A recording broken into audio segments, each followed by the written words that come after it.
One of the questions I get asked a lot is, what is the role of the ego in couple relationships? And it's a big topic, and it's one that I talk about often because one of the things I know is that when people are able to really understand how their ego works, then they're able to take out such a difficult part of the relationship. And the way I work is really all about self-responsibility, that we are responsible for how we work, how we operate, how we put our opinions onto others, how we are shaped and what it might do to those around us, whether it's our children, our partner, at work. And I think what's critical is once we really get this, then we have our own superpower. So one of the things yet to understand is that the ego isn't really us.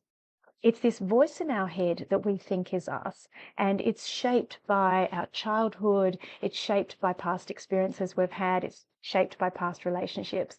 And some of it is shaped unconsciously, so we don't actually know that we feel and react to certain things based on what's sort of hidden in us.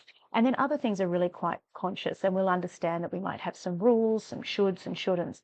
And that's the work of the ego. So the ego really wants to have opinions about how to keep us safe, who's good for us, who's not good for us, what our partner should be doing for us, what they shouldn't do for us. And I think what's really critical to know is that we're a whole human being.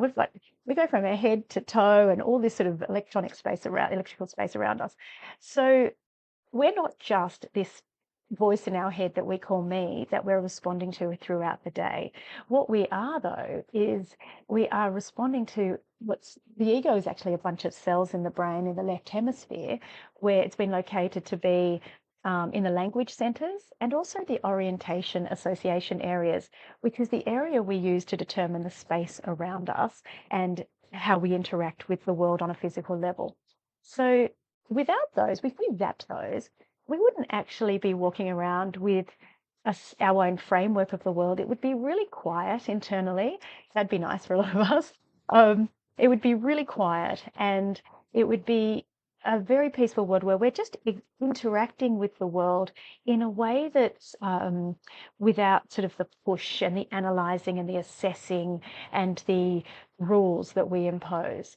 And I'm not saying we need to all go and zap our orientation association areas or our language centres. I'm just saying that it causes us a lot of grief.